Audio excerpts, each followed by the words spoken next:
Good morning. Thank you. All of us gathered here know that these are frightening and raging and uncertain times. And I also know in my heart that we need each other in community now more than ever, both for our individual well-being and for our collective change-making and movement building.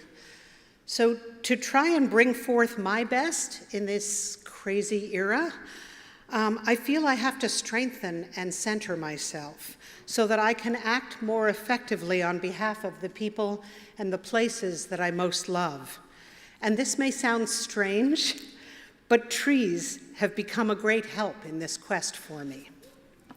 To a scientist, trees are a perennial woody plant with a main trunk and a distinct crown. To a poet, a tree literally means truth, from the Old English word troth, which means something deeply rooted, with a strong trunk, something that sweeps the sky. In many ancient spiritual traditions, trees have been seen as a symbol of wisdom, of wholeness, and of healing.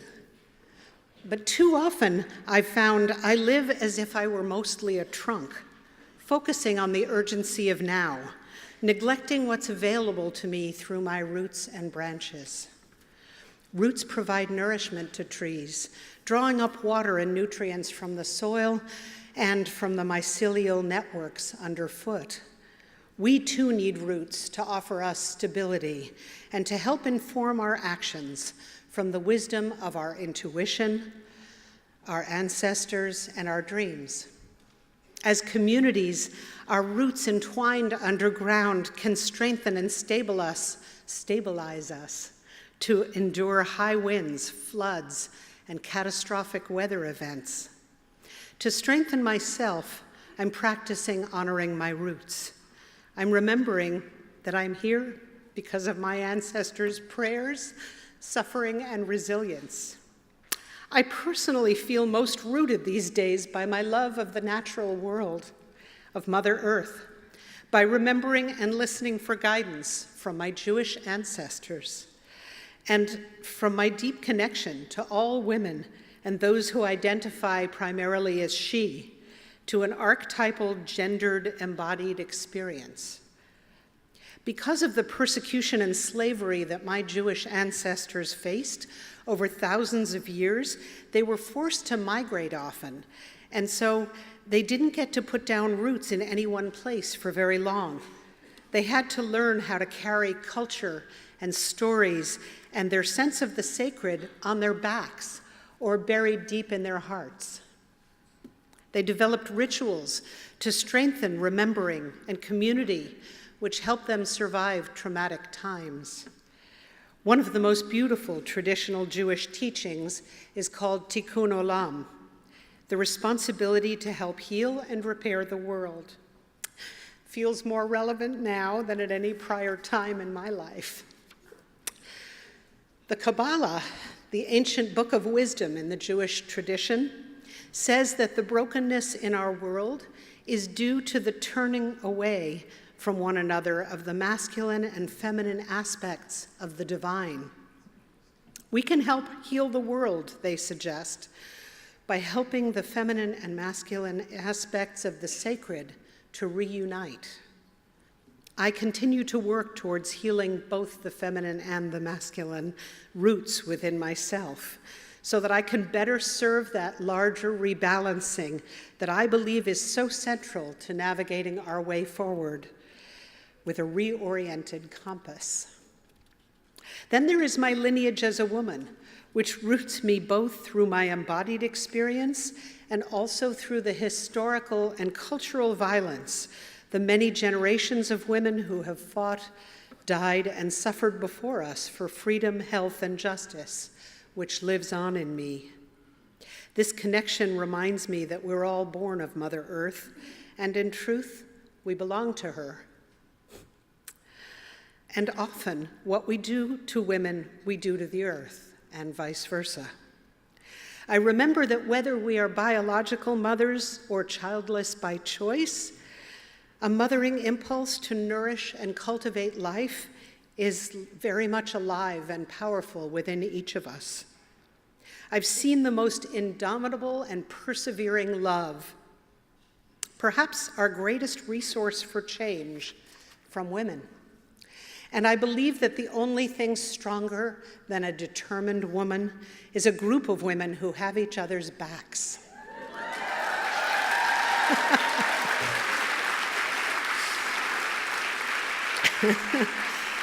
As medicine to heal our hyper-individualized culture, acting in communities of all genders is essential to strengthen and nourish our resolve. It can stabilize and fortify us the way tree roots weaving together underground can do. Branches and leaves are essential for the health of trees. They extend a tree's capacity to reach out for and absorb the light. Aided by sunlight, leaves perform alchemy that literally grows the tree, converting water, sap, and light into new growth. My branches uplift me, and they invite me to stretch upward, providing an updraft under my wings, filling me with inspiration and vision. My branches are many of you in this extended community of doers, thinkers, dreamers, and organizers. You buoy me and help me flex with the winds of change. You nourish and widen my perspectives and inform my vision. I'm especially inspired and fortified by the youth and women's movements emerging all over this country and the world.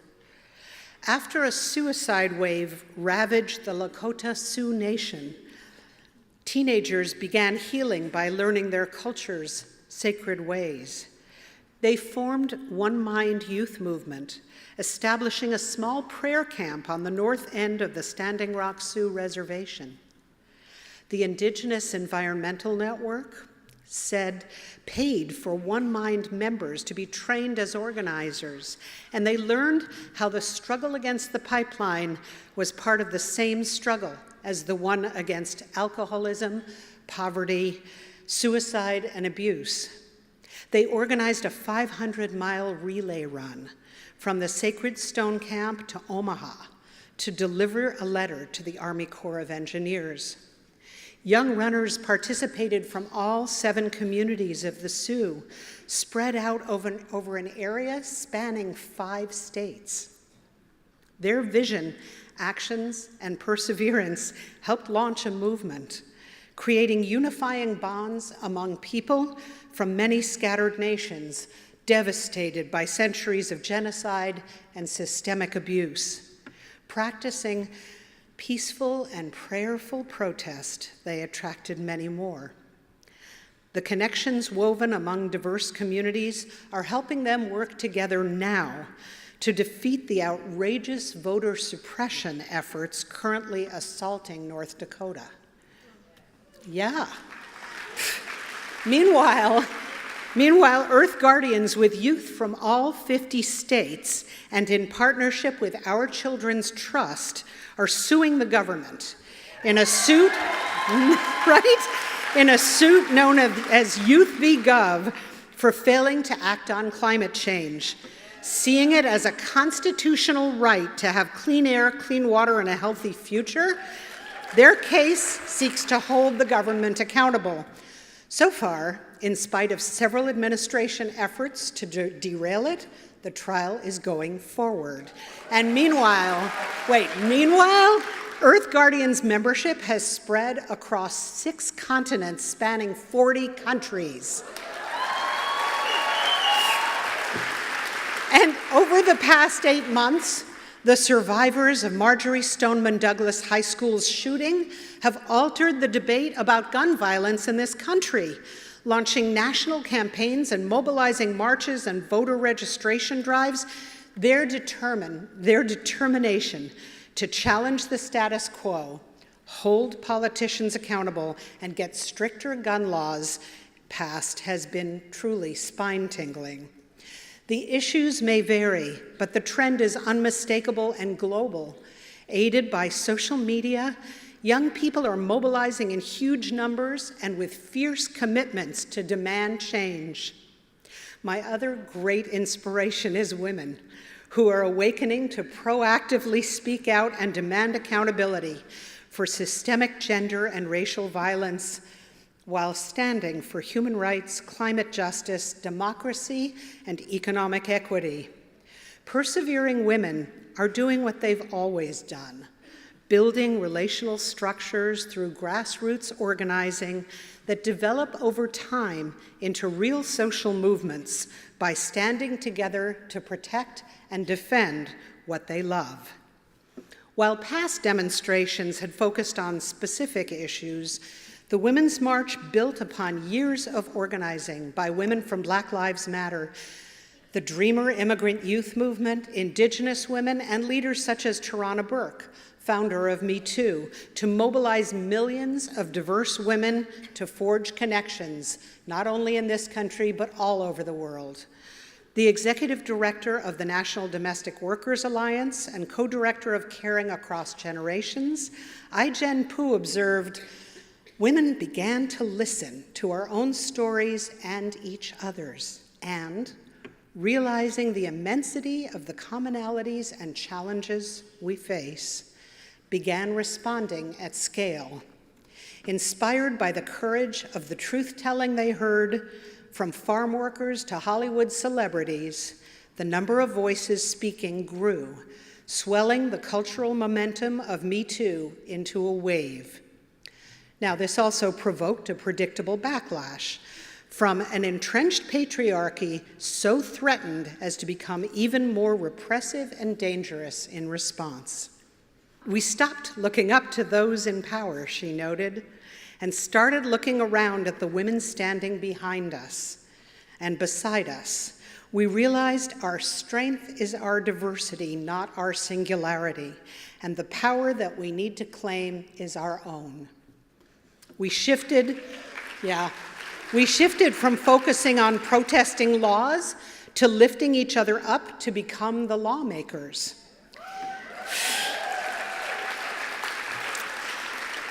In only 3 years, the founders of Black Lives Matter, Patrisse Khan-Cullors, Alicia Garza, and Opal Tometi, have organized a decentralized network of people across the US and the world to demand accountability for police brutality. Through their work, countless other organizations have formed, including the Movement for Black Lives, the Black Youth Project, Black Voters Matter, and Say Her Name.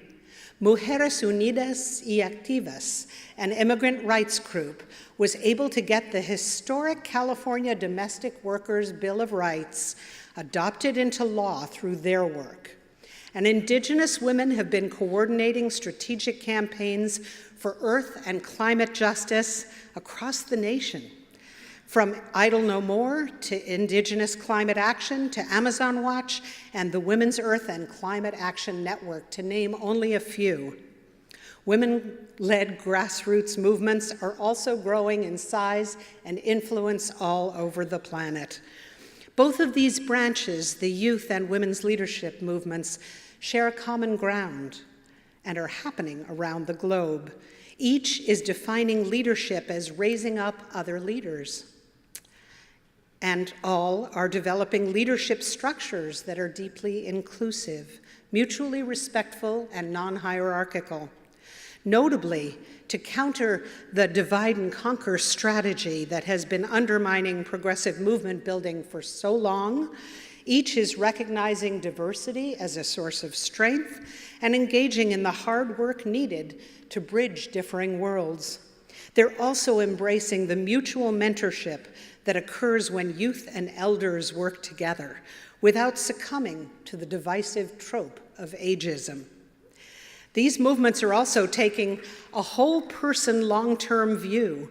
All are modeling in their care and treatment of each other the free, healthy, dignified, and loving world they seek to co-create. They're modeling new forms of leadership, valuing vulnerability and sharing authority. This letter, written recently from Tarana Burke and others of the Me Too movement, to Professor Blasey Ford, intending to offer their love and support, sums it up so eloquently. Dear Dr. Blasey Ford, we witnessed you show up for duty, not as a superhero, but as a fully human woman. You showed us that the new hero, the kind of heroism called for in this moment, is a woman facing the patriarchy with no weapons other than her voice, her body, and the truth. And I would add, her dignity, which never flagged. Here's how a tree shows us what we are capable of accomplishing together. Dr. Nalini Nadkarni, a tree researcher and pioneer, loves to debunk false stereotypes about trees, like how we imagine trees as stationary, non-moving beings. She knew that they were dynamic entities, and so to prove it, she turned a tree into an artist. On a Douglas fir, she tied paintbrushes onto the tips of twigs, held up paper, timed their movement for 2 minutes, and measured how much distance each twig had marked. By multiplying the amount of movement by the number of twigs per branch, the number of branches per tree, and the number of minutes per year, she was able to come up with the distance that a single Douglas fir had moved in a year. Want to guess? It was 186,540 miles. As she observed, when we shift our attention from the immovable obstacle of the trunk to the dynamic movement of the twigs, branches, and leaves, we learn that a tree can actually move 7 times around the earth in a year. May we remember the value of every action, however small it may seem, as each twig travels thousands of miles and each leaf is an alchemist. May we invest our vision, our hearts, and our purposeful hands in the magnitude and vision of what we can accomplish together, and in the emergence of the joyful and liberating future we can co-create. Like the Douglas fir, together our movements are powerful beyond imagining. May we navigate the long road ahead in community, remembering to listen for and call upon our roots and branches.